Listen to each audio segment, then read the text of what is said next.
"This house is mine now, get out immediately," shouted a businessman to a beggar woman who was taking shelter in an abandoned house. Months later, he froze when he discovered the beggar woman's true identity.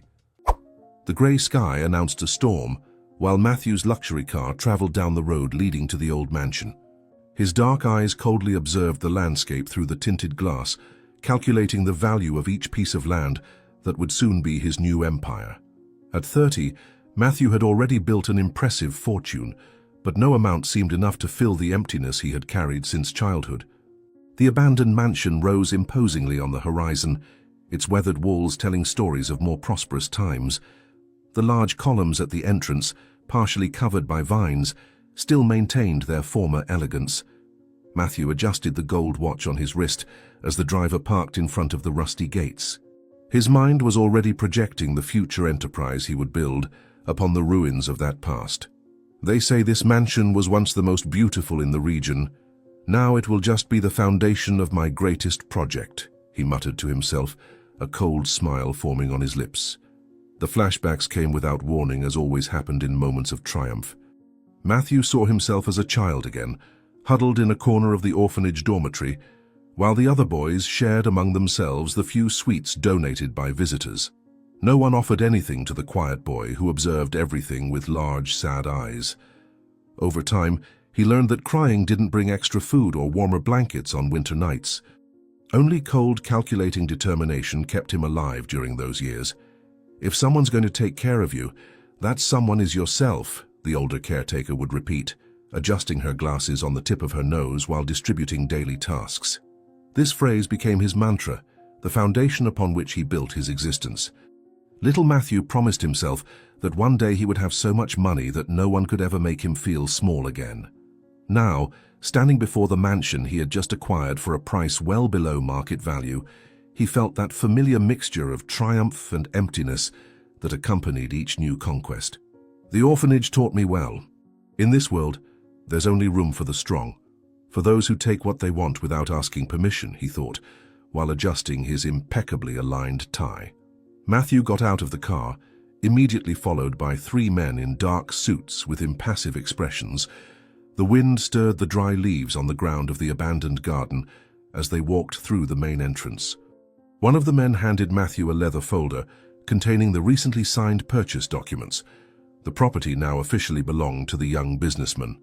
The mansion's spacious halls, once decorated with fine furniture and artwork, were now empty and covered with a thin layer of dust that danced in the dim light entering through the dirty windows. The echo of the group's footsteps reverberated off the worn marble walls, like ghosts of long-forgotten parties. Matthew walked slowly, inspecting every detail with eyes that saw only numbers and possibilities.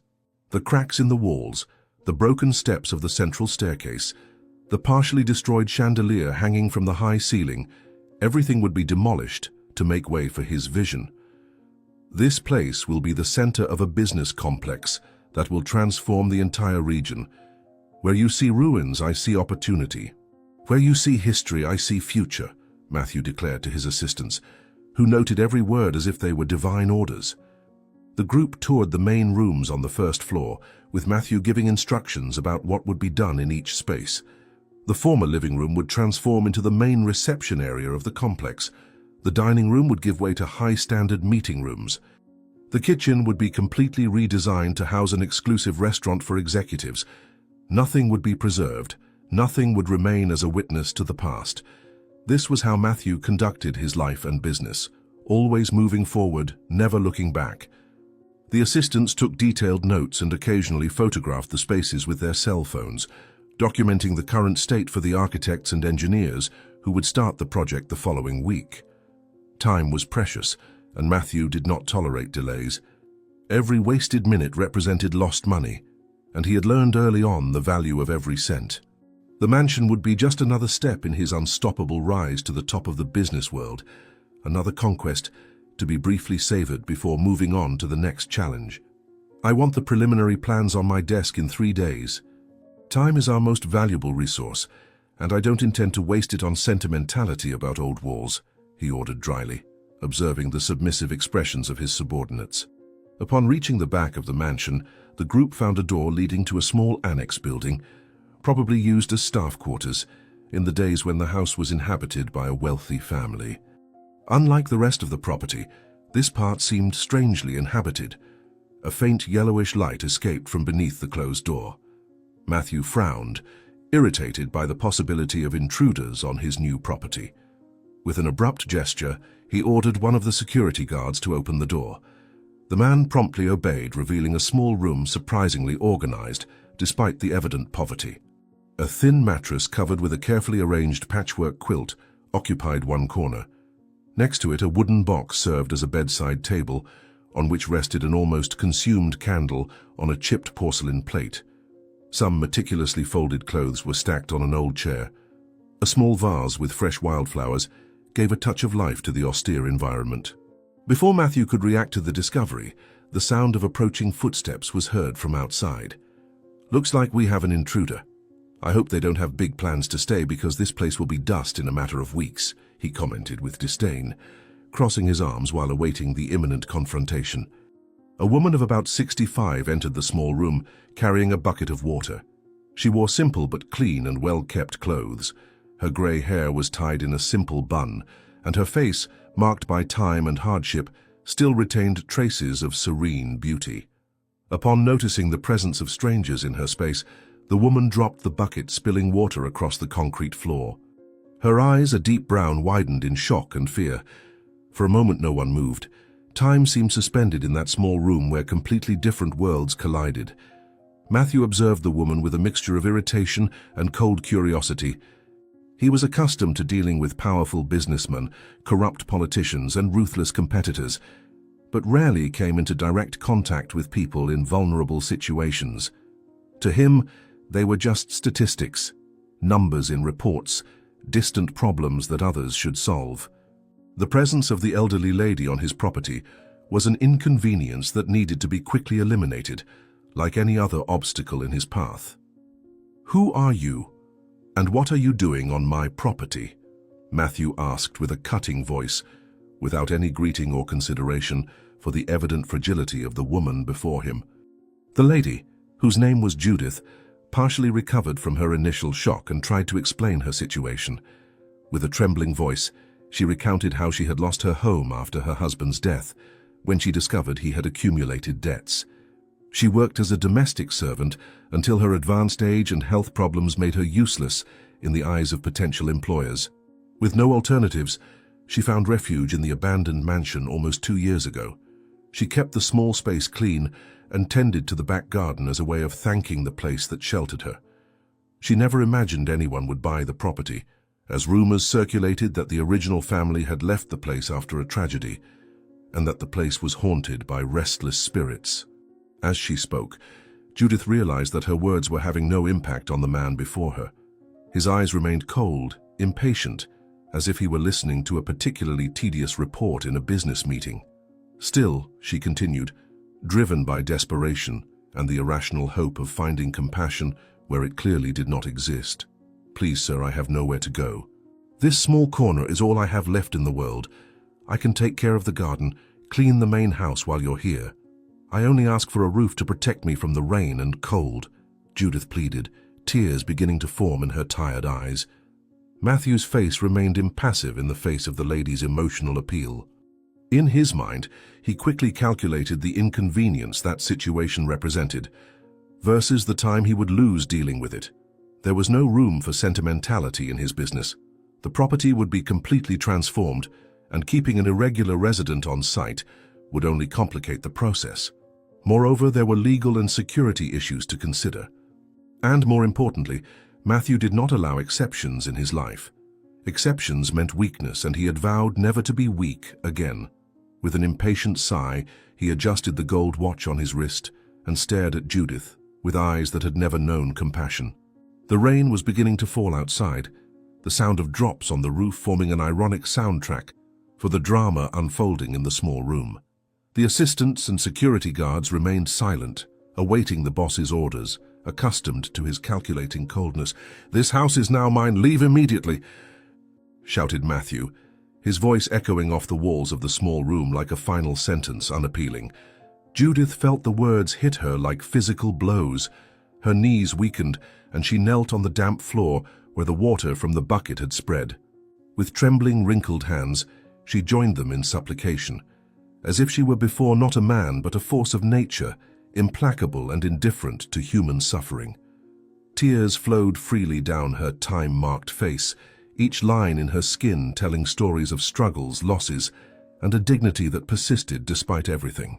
The rain intensified outside, as if the sky were weeping in solidarity with this woman who had known more than her fair share of pain in life. In contrast to Judith's overflowing emotion, Matthew remained completely aloof, impatiently checking his watch, as if he were late for an appointment, much more important than the fate of an elderly lady. For him, this scene was merely an unpleasant setback in his carefully planned day. "Please have mercy. Night is falling. The rain has already started. Let me stay just until tomorrow to find another place. I beg you by the soul of your mother, your father," pleaded Judith, clinging to an increasingly tenuous hope. The mention of parents touched a sensitive nerve in Matthew. His normally controlled face contorted in a momentary expression of pain, quickly replaced by cold fury. He had no memories of parents, only institutional caregivers alternating in shifts, some indifferent, others cruel, none truly loving. Judith's plea, instead of awakening compassion, triggered the defenses he had built over years of solitude and abandonment. With an abrupt gesture, he indicated to the two security guards to approach. Without needing words, the men understood the implicit order. They approached Judith and led her toward the exit. The lady tried to protest, but her voice was ignored by the men who were just following orders. One of the assistants, showing a minimum of decency, hurried to collect the woman's small bundle of clothes and her worn purse, placing them in her arms as she was led outside.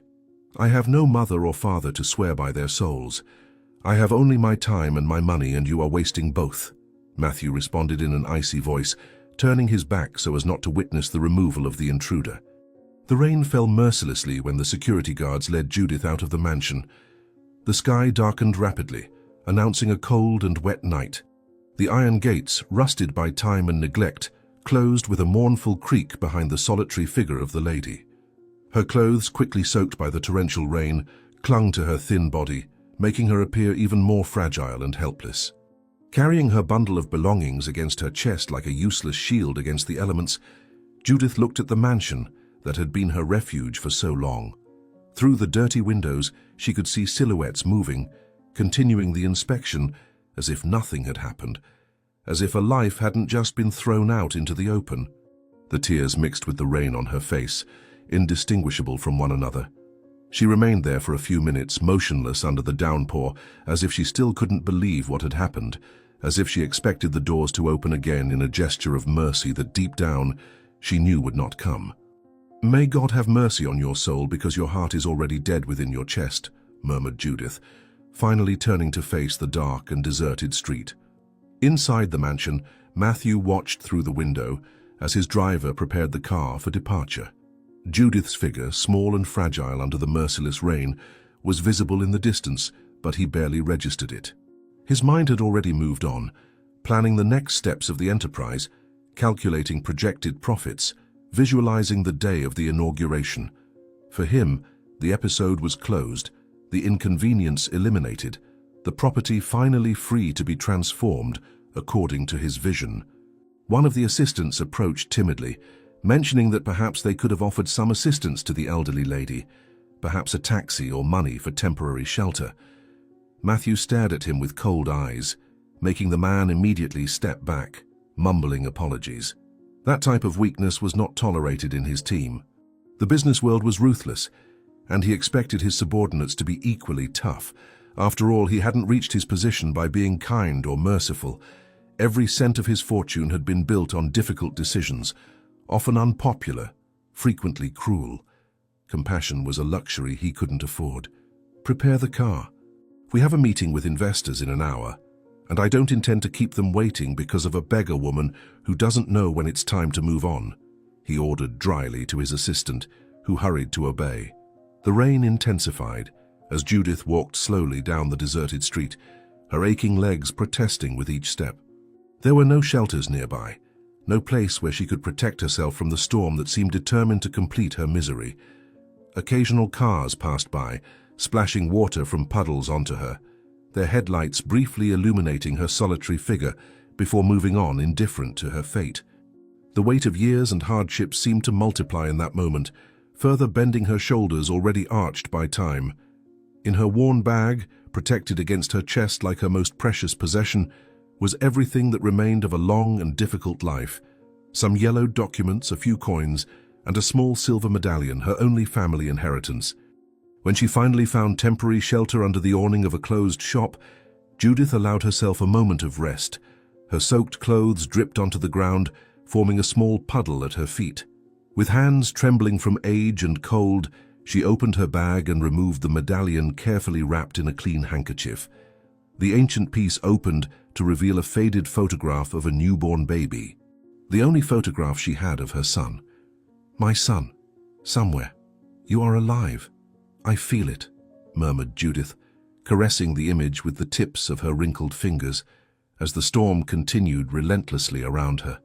The mansion that once housed only silence and memories now reverberated with the constant thunder of machines and workers' voices. Weeks had passed since Matthew's acquisition of the property, and the place was unrecognizable. The century-old walls that witnessed decades of stories were being mercilessly torn down, giving way to modern structures of steel and concrete.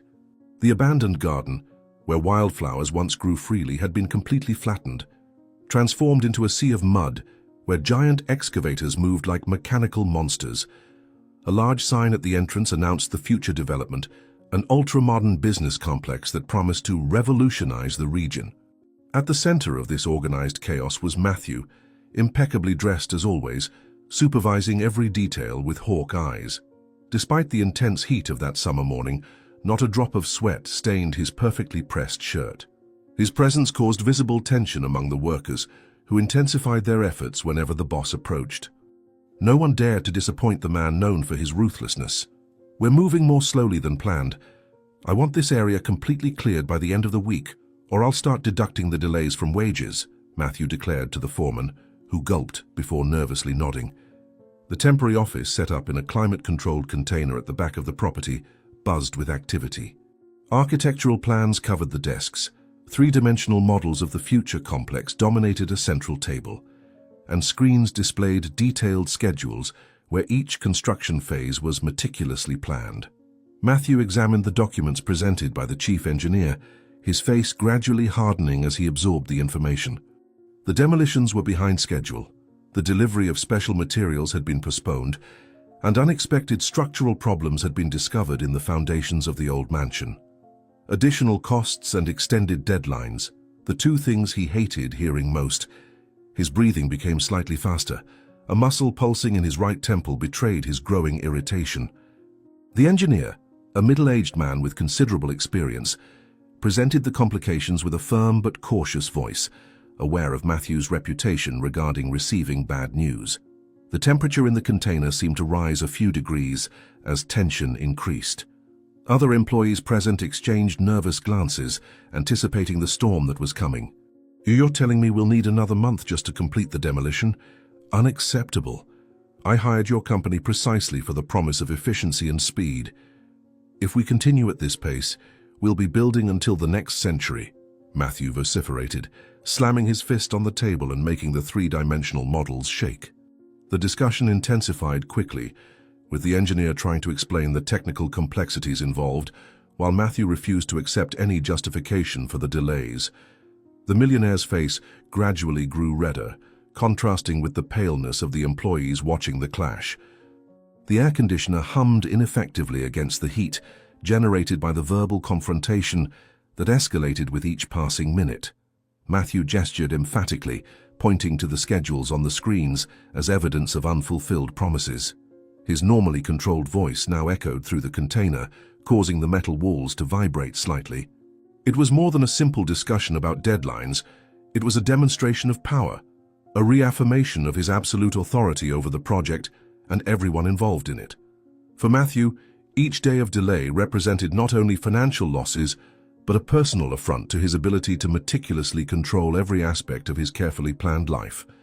"I want teams working in 24-hour shifts if necessary, double the number of workers, triple it if needed. Money is not the problem, time is. This project will be completed according to the original schedule, whatever it takes, he demanded, ignoring the concerned expressions his order caused. As the discussion reached its apex, Matthew felt something strange in his body. A sudden wave of heat ran through his chest, followed by a tightness he couldn't explain. He ignored the discomfort, attributing it to the intensity of the discussion and the morning heat. He continued his inflammatory speech about efficiency and commitments, but the words began to come out with greater effort. Sweat finally appeared on his forehead, something unusual for a man who always maintained absolute control, even over his physical reactions. A slight dizziness made the room momentarily spin, but he blinked hard, determined not to show any weakness in front of his subordinates. The engineer, noticing the sudden paleness that replaced the previous flush on Matthew's face, interrupted his technical explanation, an expression of genuine concern replacing the professional fear of moments before.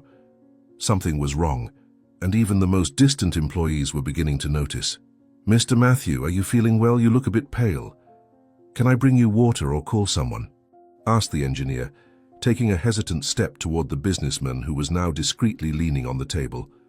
The question seemed to irritate Matthew even more, who detested any hint of fragility. With an abrupt gesture, he dismissed the engineer's concern and tried to regain control of the situation. But his body had other plans. The pain in his chest suddenly intensified, as if an invisible hand was crushing him from within. His vision began to darken at the edges, the sound of voices around him becoming strangely distant, as if he were hearing everything through water. Matthew instinctively brought his hand to his chest, his fingers clutching his perfectly starched shirt, as if they could reach the source of the pain and forcibly remove it. The gesture did not go unnoticed by those present, who were now watching with growing alarm. With labored breathing, he tried one last time to maintain composure, forcing himself to stand upright and continue the meeting, but his body refused to obey. A deafening buzz filled his ears, while black spots danced in his vision. His legs gave way, and the man who considered himself invincible collapsed on the container floor like a puppet whose strings had been suddenly cut. "Someone call an ambulance, quick! The boss is having a heart attack!" shouted the foreman, running to Matthew's side as chaos broke out in the improvised office. The private hospital, with its mirrored glass facade and minimalist architecture, looked more like a luxury hotel than a medical institution. Inside, the silent corridors with marble flooring and original artworks on the walls maintained the illusion of exclusivity and privilege, even in moments of crisis. In the private room where Matthew had been installed after the emergency, the atmosphere was one of controlled opulence, elegant furniture, state-of-the-art medical equipment discreetly integrated into the environment, and large windows offering a panoramic view of the city.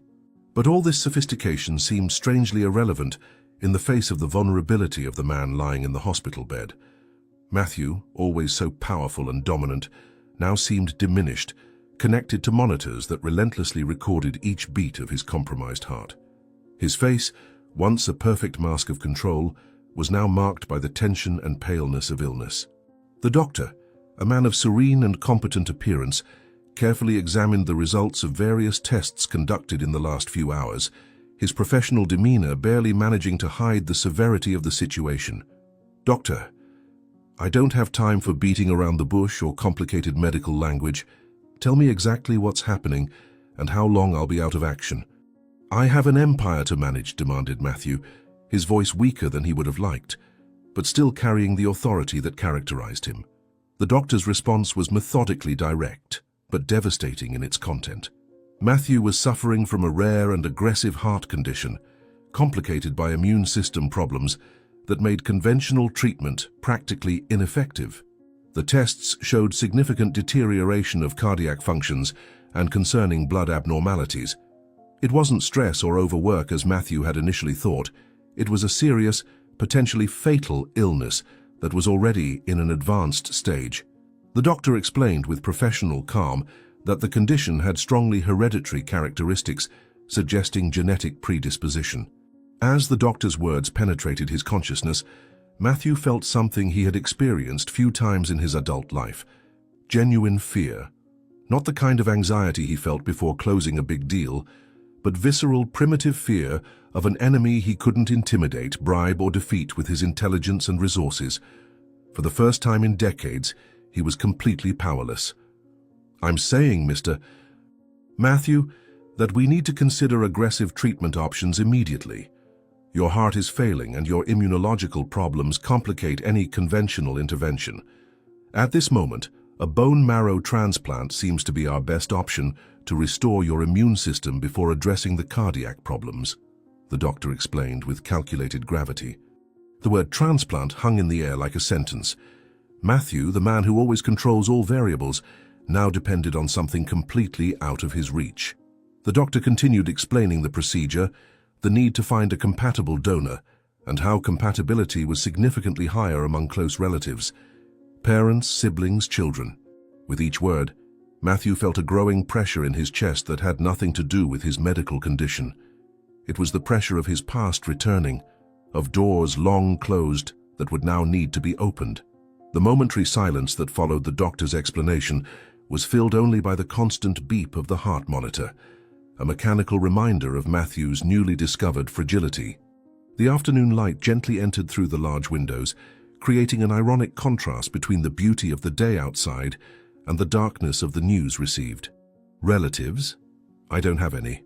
I'm an orphan," Matthew replied dryly, the word orphan leaving his mouth with the same bitterness it had carried since childhood. The doctor showed no surprise at the response, only a slight change in his expression, suggesting professional compassion.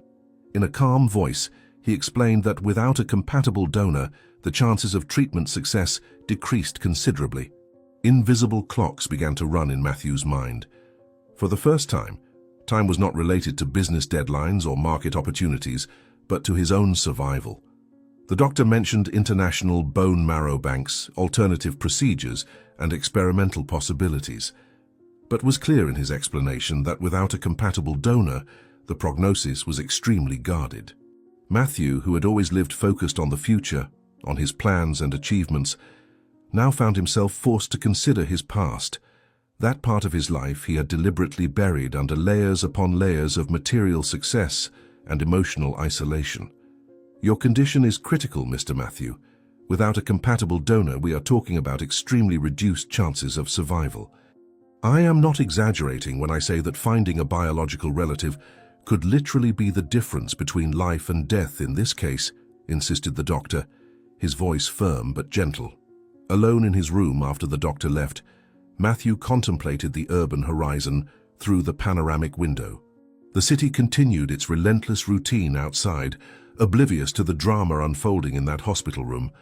Buildings, cars, people, everything followed its course, indifferent to the fact that the powerful businessman's life now hung by a thread. The irony did not escape him. He had built an empire, accumulated enough fortune for several lifetimes, but all that power was useless against the rebellious cells in his own body. Control, which had always been his highest value, was slipping through his fingers like fine sand. Memories from childhood in the orphanage, memories he normally suppressed with rigor, now returned without permission. He remembered the nights when he wondered who his parents might be, why they had abandoned him, if they would ever come back for him. With time, those childish questions transformed into bitterness, and then into a cold determination to never again depend on anyone. And now, by a cruel twist of fate, his survival depended precisely on the people he had sworn to forget. 20 years building my empire, controlling every detail, planning every move, only to now depend on the luck of finding someone of my blood who never cared about me, he muttered to himself, the bitterness in his voice mixing with a fear he could no longer hide. The decision was made quickly, like all important decisions in his life. If he needed to find biological relatives to survive, then he would move heaven and earth to achieve it. He pressed the button beside the bed, calling his personal assistant, who was anxiously waiting in the hallway. When she entered, with a concerned expression and notebook at the ready, Matthew had already recovered part of his commanding posture. Lying in the hospital bed, connected to tubes and monitors, he could still emanate the authority that made people tremble in meeting rooms. In a low but firm voice, he instructed her to immediately convene his complete legal team for an emergency meeting at the hospital. The assistant nodded without questioning, accustomed to fulfilling seemingly impossible orders with impeccable efficiency. Before she could leave the room, Matthew added a final instruction, something in his voice betraying the crucial importance of this specific task. "Tell them we need to find any information about my biological parents, any orphanage records, adoption documents, certificates, everything, and I want this with absolute discretion. Nobody outside the team can know I'm looking for my biological family. Nobody," Matthew ordered, the word family sounding strange on his lips after so many years of deliberate absence. In less than 2 hours, the hospital room transformed into an improvised operations center. 5 lawyers from Matthew's legal team occupied every available surface with laptops, documents, and coffee cups. Despite the unusual setting, the meeting proceeded with the same intensity and focus that characterized the meetings at the company's headquarters. At the center of this small legal army, Matthew remained in the hospital bed, but his presence dominated the environment as always. His voice might be weaker, his face paler, but his determination remained unshakable. The lawyers listened attentively while he explained the situation. Not all the medical details, just enough to establish the absolute urgency of the mission. They needed to find any biological relative, no matter how distant, as quickly as possible. Unlimited resources were at their disposal, and bureaucratic or legal obstacles should be overcome at any cost. As he spoke, Matthew observed the expressions of those present, looking for any sign of doubt or hesitation. He would not tolerate failures in this specific mission. His life literally depended on their success. "Find any relative of mine, anyone, no matter what it costs or what you need to do. It's a matter of life and death. And remember, absolute discretion. If this leaks to the press, the consequences will be severe," declared Matthew, his tone leaving no doubt that the threat was real, even coming from a man connected to cardiac monitors. The legal team dispersed quickly after the meeting, each member with specific tasks and tight deadlines. As nurses entered to check his vital signs, Matthew closed his eyes, feeling a deep fatigue that went beyond the physical. Throughout his adult life, he had deliberately avoided any investigation into his origins. The orphanage was a closed chapter, his identity completely built around his achievements, not his past.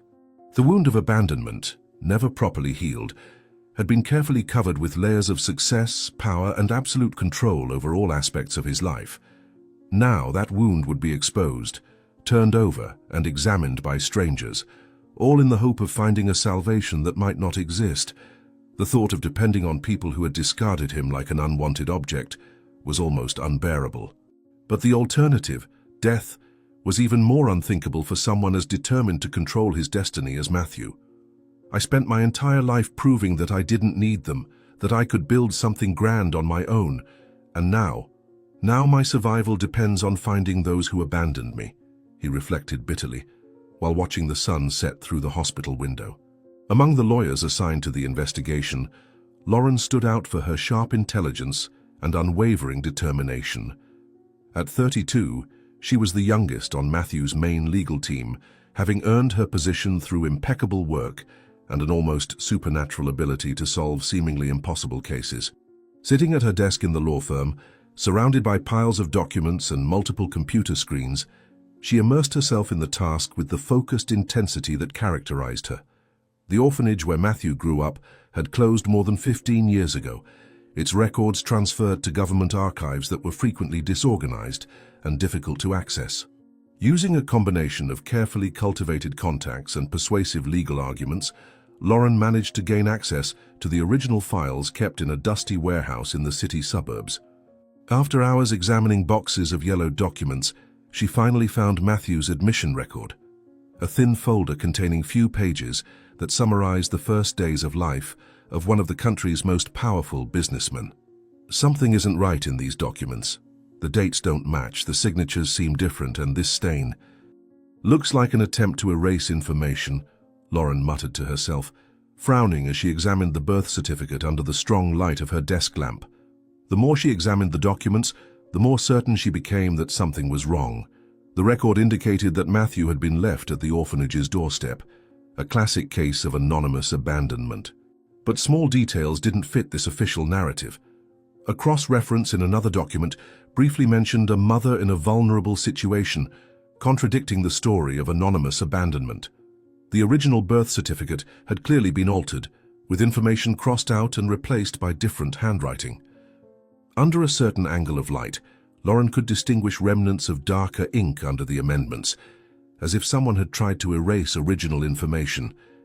A familiar tingling ran down her spine, the kind of sensation she always had when she was about to discover something significant.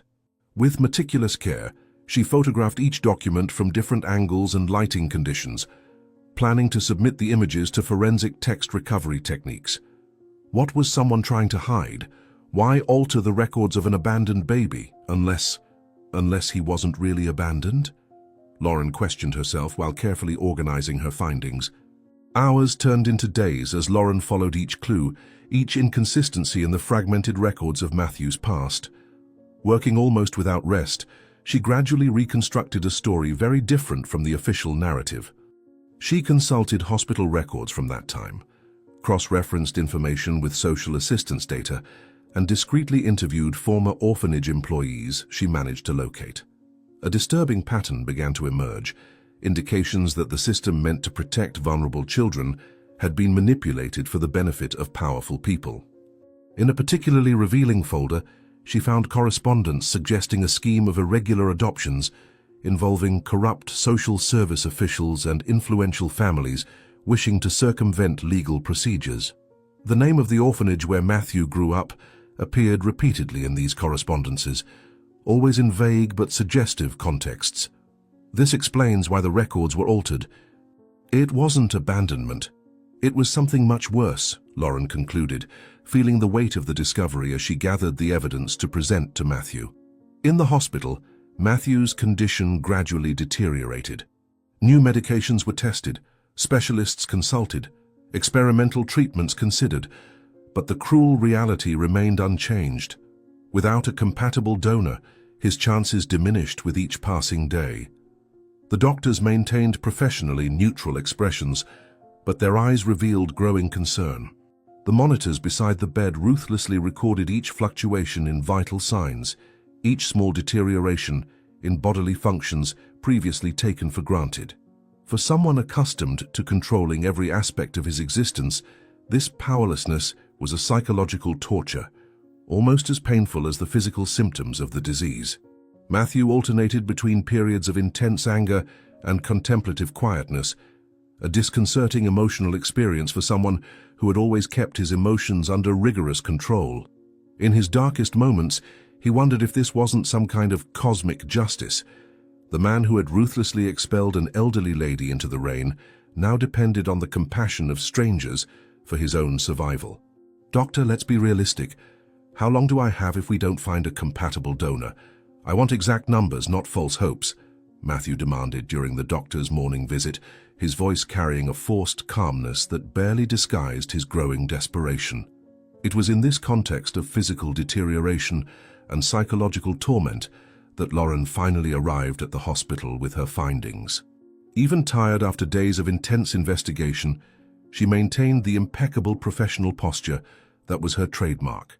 In her hands, a folder containing carefully organized documents and detailed analyses of the inconsistencies found. Her normally serene face displayed a subtle tension that revealed the importance of what she had discovered. Upon entering the hospital room, she was greeted by Matthew's penetrating gaze, physically weaker, but with the same intimidating intensity as always. For a moment she hesitated, aware that the information she brought could shake the foundations of a man already facing his own mortality. But there was no time for delicacy. Each passing day diminished the chances of finding a donor in time. "Mr. Matthew, I found something in the orphanage records that changes everything we thought we knew about your origins. Your birth certificate was tampered with, and there is clear evidence of irregularities in your admission process to the orphanage," Lauren explained, carefully placing the documents within Matthew's reach on the hospital bed. Matthew examined the documents with feverish attention, his expression progressively hardening as he absorbed the implications of Lauren's discoveries. The original birth certificate, partially recovered through forensic techniques, revealed a partially legible maternal name, Clara Mee, followed by a smudge where the surname had been deliberately erased. The date corresponded exactly with Matthew's age, confirming the document's authenticity. More disturbing was the evidence of a systematic scheme to separate children from mothers in vulnerable situations, young women, poor, often domestic workers, or informal laborers without resources to fight against the system. It hadn't been voluntary abandonment, as he had always believed, but something much more sinister. The truth hit Matthew with an almost palpable physical force. Not only had he been separated from his biological mother without her consent, but he had lived for decades believing a lie about his own abandonment. So I wasn't abandoned. I was stolen, he finally said, his voice a hoarse whisper that contained decades of misdirected anger and a new, even deeper pain. As Matthew processed the shocking revelation about his origins, alarms began to sound on the medical monitors beside his bed. His blood pressure rose dangerously, and his heart rhythm became irregular. Nurses rushed into the room, followed by the physician in charge. Lauren was quickly moved aside as the medical team worked to stabilize the patient. Drugs were administered, medical orders exchanged in urgent but controlled voices, additional equipment hastily brought in. For several tense minutes, the battle to stabilize Matthew completely absorbed everyone's attention in the room. When finally the alarms silenced and vital signs returned to more acceptable levels, the doctor directed a meaningful look at Lauren, who was anxiously waiting in the corridor. The message was clear. Matthew's condition was rapidly worsening, and any additional emotional shock could be catastrophic. His condition is deteriorating more rapidly than we anticipated. We need to find a compatible donor immediately, or we'll have to consider even more drastic measures with significantly reduced chances of success, the doctor informed gravely while adjusting Matthew's intravenous medication. The sun had barely risen when Lauren left her apartment, document folder in one hand and strong coffee in the other. The city streets were still relatively empty, inhabited only by early workers and a few night stragglers stumbling home. 3 days had passed since she discovered the first clues about Matthew's true origin, and each passing hour was a potential death sentence for the businessman, whose condition visibly deteriorated with each visit. Her high heels echoed on the pavement as she hurriedly walked to the office, mentally planning her strategy for the day. The documents recovered from the orphanage revealed a disturbing pattern of children separated from vulnerable mothers during a specific period, approximately 30 years ago. With a list of possible candidates in hand, Lauren had organized a small but efficient team to track them down. The partial name found on the birth certificate, Clara Mee, was her most promising clue and also the most frustrating due to its incompleteness. The last 48 hours had been dedicated to interviewing former orphanage employees, checking hospital records from that time, and cross-referencing data with social services, all without concrete success. How is it possible that people simply disappear like this? This woman existed, gave birth, had her child stolen. And now it's as if she never existed, Lauren muttered to herself, clutching the folder against her chest as if she could extract answers from the documents by sheer force of will. After hours poring over documents and databases, Lauren decided she needed fresh air to clear her mind. The office walls seemed to close in on her, and the growing pressure to find results quickly made it difficult to maintain focus. She chose to walk to the city's central registry office, where she hoped to verify older birth records that weren't digitized. Spring was timidly settling in the city, with some flowering trees dotting the grey streets with explosions of color. Lauren barely noticed the beauty around her, her mind completely absorbed by the case. During her walk, she passed several homeless people without really seeing them, peripheral figures in the urban landscape that she normally registered only as obstacles to be navigated around in her path. The irony of searching for a person potentially in a similar situation without noticing those right in front of her didn't occur to her. With determined steps, she entered the imposing registry building, mentally preparing the legal argument she would use to access the restricted files. Who could imagine that one of the richest men in the country would desperately need to find a mother who probably lives in conditions of extreme poverty? Life has a truly perverse sense of humor, she thought, while presenting her credentials to the registry clerk. 2 hours later, Lauren left the registry with an expression of barely contained frustration. The older records were in deplorable conditions, many of them damaged by water leaks, or simply lost during transfers between departments. The little information she had managed to obtain only confirmed what she already knew. There was a systematic scheme of record falsification, but the specific details of Matthew's case remained obscure. She was walking distractedly, looking at the documents in her hands when she felt a sudden impact. She had collided with someone. Important papers scattered across the ground, mixing with dry leaves and sidewalk dust. Irritated with her own inattention, Lauren quickly bent down to recover the documents, murmuring automatic apologies without really looking at the person she had bumped into. When she finally looked up, she saw an elderly lady awkwardly kneeling, trying to help collect the papers with trembling hands. There was something vaguely familiar about her face, but Lauren couldn't pinpoint what. "Forgive me, Mum. I was distracted with my thoughts and didn't pay attention to where I was going." "The fault was entirely mine," said Lauren, extending her hand to help the woman get up, noticing with a pang in her heart how light and fragile she seemed. It was at that moment, with the woman finally standing and facing her in broad daylight, that Lauren noticed something extraordinary: a small brown mark approximately the size of a pea on the right side of the lady's chin. The same birthmark that Matthew had, in the exact same location. Lauren felt her heart race, adrenaline rushing through her veins with the possibility of discovery. During the days when Matthew had been unconscious in the hospital, she had noticed that characteristic mark, a physical detail that he normally covered with makeup in his public appearances, considering it an unacceptable imperfection in his meticulously constructed image. The coincidence seemed too great to ignore. Looking more carefully, Lauren noticed other subtle details: the shape of the nose, the specific curve of the eyebrows, certain mannerisms that evoked an unsettling resemblance to her client.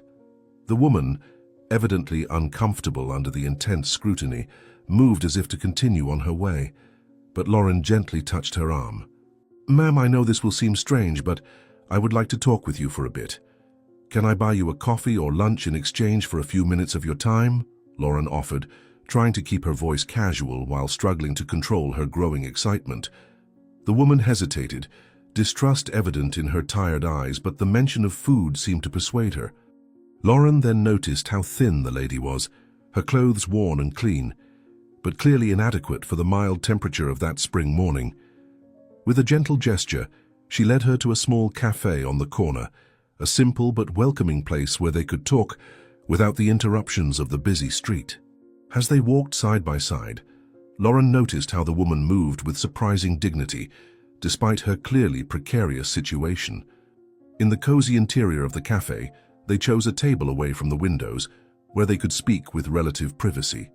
The lady looked around with a mixture of caution and contained pleasure, as if moments of comfort like this were rare luxuries in her life. Lauren ordered coffee and a generous selection of breads and cakes, noticing how the woman's eyes involuntarily lingered on the food display. "My name is Lauren. I work as a lawyer. And you? What's your name?" she asked gently, while observing the woman carefully evaluate how much food she could accept, without appearing greedy or desperate. "Judith." "My name is Judith," the lady responded with a soft but clear voice, a perceptible dignity in her tone despite the adverse circumstances she clearly faced. As the conversation progressed and Judith gradually relaxed, Lauren began to realize that she was facing the same woman that Matthew had expelled from the mansion weeks ago. The coincidence seemed impossible, almost absurd in its narrative perfection, and yet there she was, cautiously drinking coffee in small sips, as if wanting to make the hot beverage last as long as possible. With interviewing skills refined by years of legal practice, Lauren carefully conducted the conversation, establishing trust before addressing more delicate issues. They talked about the weather, about the city, about small trivialities that seemed to comfort Judith. The lawyer observed how the lady, despite her simple clothes and evident poverty, maintained an articulate language and educated manners that suggested a previous life very different from her current reality. Eventually, when she judged that she had established sufficient rapport, Lauren directed the conversation to Judith's past, gently questioning about her family. "You mentioned you come from the countryside. Do you have family around here? Children, perhaps?" Lauren asked with studied delicacy, trying not to appear too interested in the answer. The change was instantaneous and dramatic. Judith's face, which had slightly brightened during the meal, darkened again. Her eyes fixed on the now almost empty coffee cup, filled with tears that she visibly tried to contain. For a few moments, silence hung between them, heavy with unexpressed emotions. When she finally spoke, her voice was laden with a pain so deep and old that Lauren felt a knot forming in her own throat. Judith told how she had worked as a domestic employee for a wealthy family when she was young, how she had become pregnant, and to her surprise and joy, the child's father, a construction worker she had met on her days off, had proposed marriage. She remembered the humble but hopeful plans they made together. Then complications in the pregnancy forced her to be hospitalized. Her fiancé died in a work accident weeks before the birth, leaving her completely alone. After giving birth, they told her the baby had been stillborn, but they never allowed her to see the body. Something in her maternal heart refused to believe this. "I know it sounds crazy, but I never believed my son died. I dream about him frequently. I see his face. I feel his presence." A mother would know, wouldn't she? "For years I looked for clues, saved every penny to hire people who could investigate, but always came to dead ends," Judith confessed, her voice breaking with the contained emotion of decades. Judith's story continued to unfold, each detail confirming Lauren's suspicions. The date of her son's birth, the specific hospital staff mentioned, the exact period that coincided with the illegal adoption scheme documented in the files she had found, everything fit perfectly. Judith explained how she gradually lost everything.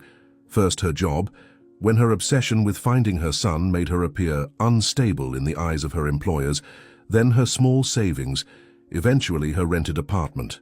The decades passed, and she found herself progressively marginalized, her increasingly worn appearance closing doors to potential jobs. In recent years, she lived mainly on the streets, occasionally securing temporary cleaning jobs that barely covered basic necessities. Recently, she had found shelter in an abandoned mansion where at least she had protection from the elements, until being evicted by a rich and cruel man who had purchased the property. He didn't even look me in the eyes while ordering me to be thrown out, as if I were less than an insect, less than dust under his expensive shoes. I prayed for him, you know, not for revenge, but for God to soften his stone heart before it was too late for his soul," said Judith, a surprising compassion permeating her words despite the injustice suffered. Lauren felt torn between the professional excitement of discovery and human horror at the tragedy that connected these two lives in such improbable ways. The mathematical probability that this woman was truly Matthew's biological mother was overwhelming. The coincidences were too numerous, the connections too specific to be chance. And yet, the idea that a powerful man like Matthew could be the son of a homeless woman seemed almost absurd, a fairy tale twist in reverse.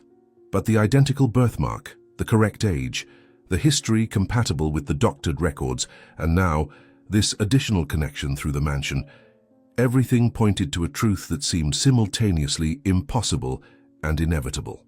Lauren knew she needed to act quickly. Matthew's condition was worsening by the hour, and if Judith truly was his biological mother, she could be his only chance for survival.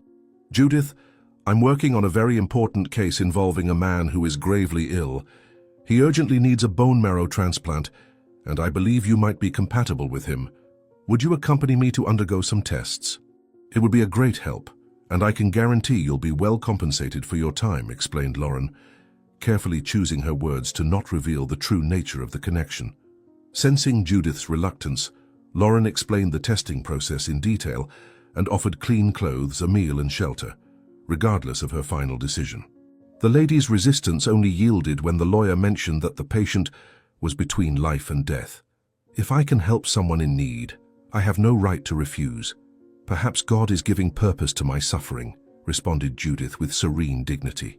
In the luxurious laboratory, Judith showed visible discomfort, trying to make herself invisible in an environment where she clearly didn't belong. Despite curious looks from staff, Lauren gently guided her through the process, assuring her that she had every right to be there. During the wait for results, Judith spoke nostalgically about her youth. Lauren imagined how Matthew's life would have been if he had grown up under this woman's care, instead of the cold environment of the orphanage. "Sometimes I think that if my son is alive, perhaps it's better that he doesn't know me. What kind of mother can I be now?" What do I have to offer besides shame and poverty? Confessed Judith, looking out the window. While Judith used the bathroom, Lauren received confirmation from the doctor. Preliminary tests indicated high compatibility, consistent with first-degree kinship. Upon returning to the room, she found Judith holding a photograph of Matthew that had been left exposed among the documents. It's him, the man who evicted me from the mansion. Why do you have his picture here? Is it for him that I'm taking these tests? Asked Judith, her voice low but firm, eyes fixed on the image. Lauren felt the floor disappear beneath her feet. She had made a critical mistake by leaving sensitive documents exposed. Lying would be morally reprehensible, but revealing the whole truth now could cause Judith to refuse help, condemning Matthew to death. Judith's expression transformed from initial shock to something more complex. A mixture of hurt, confusion, and surprisingly concern. The test results were beginning to be processed, Matthew's fate being determined in real time, while this unexpected confrontation unfolded. Judith, there is much more to this story than I can explain right now. Yes, the tests are for him. And yes, he treated you terribly. But there are reasons to believe there is a connection between you two that neither of you knows about, pleaded Lauren, carefully choosing her words. Tell me everything. Now. I need to know exactly what's happening before I decide whether to stay here or walk out that door, demanded Judith, a surprising strength emerging in her voice.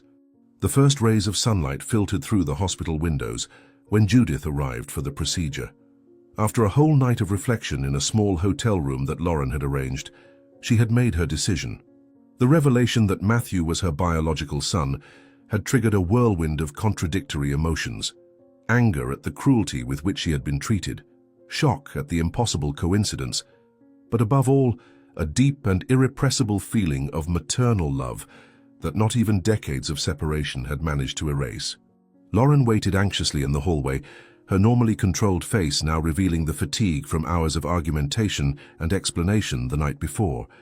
When she saw Judith walking toward her, dressed in the simple but clean clothes that had been provided to her, the lawyer held her breath, unable to read the serene expression on the lady's face. I've come for the procedure.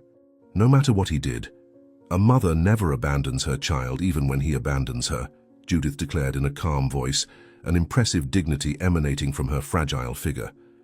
The procedure was performed in a special room, with Judith and Matthew on adjacent beds.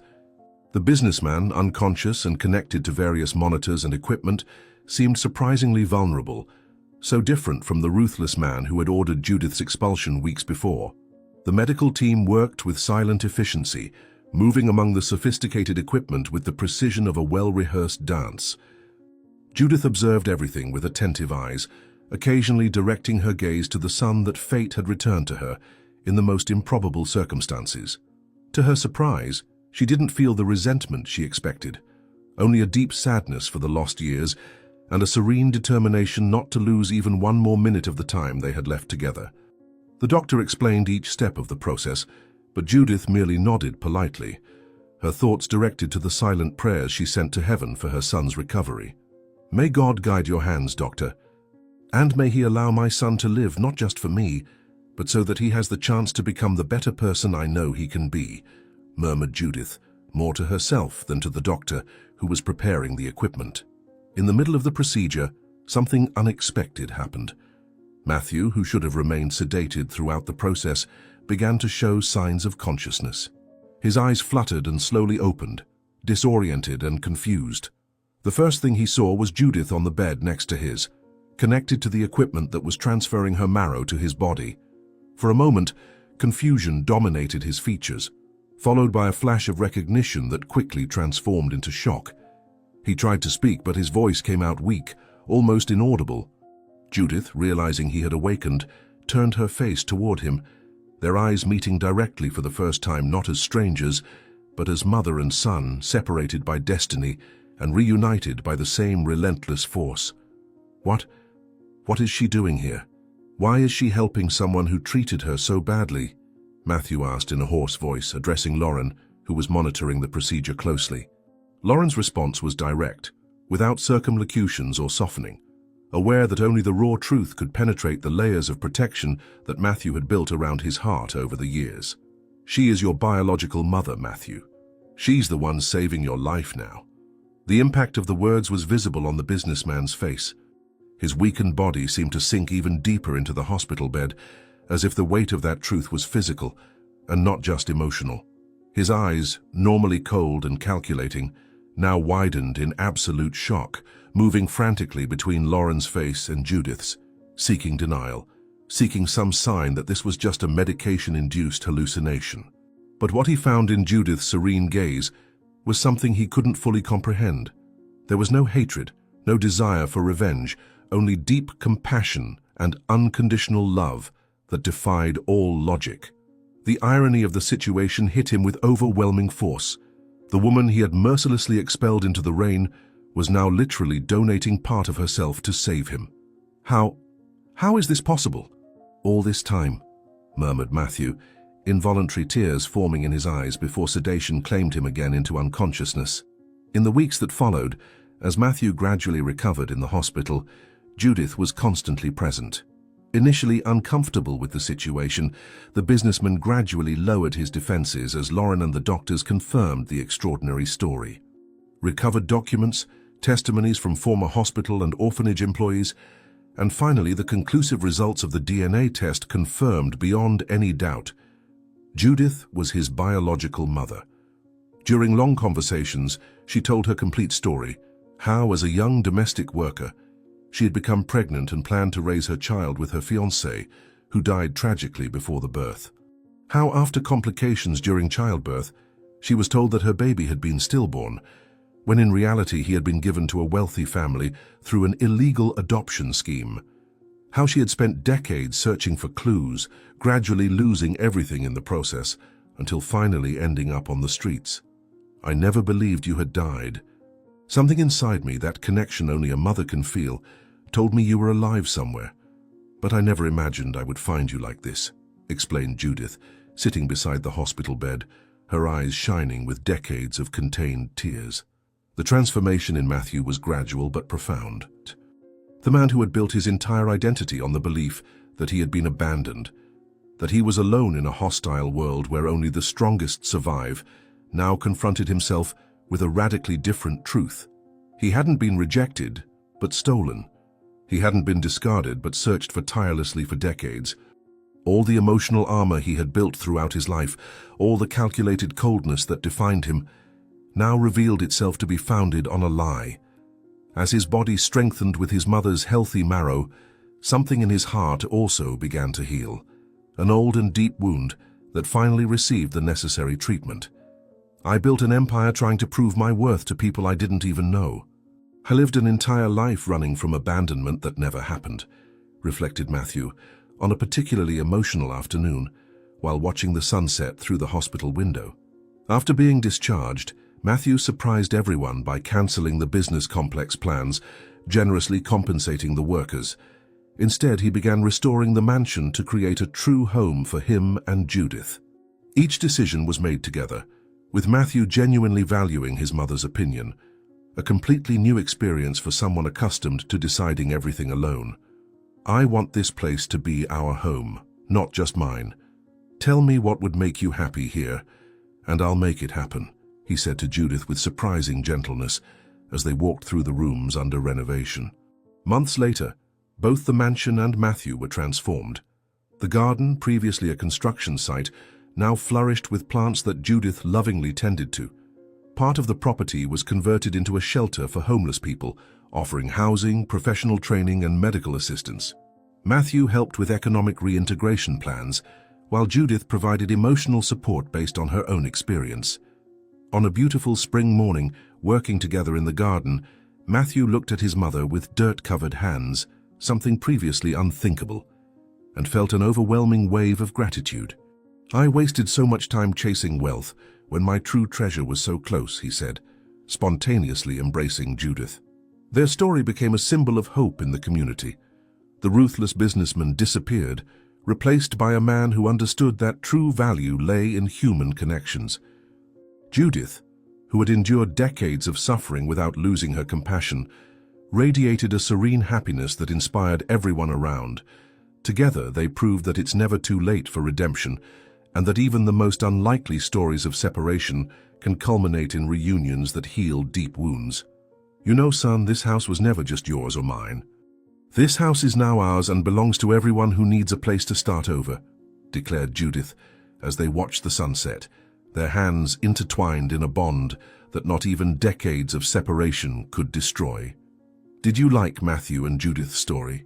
Then subscribe to the channel, leave your like and comment where you're watching from. Oh, and there's another story waiting for you here on the screen. Click there and I'll be waiting for you.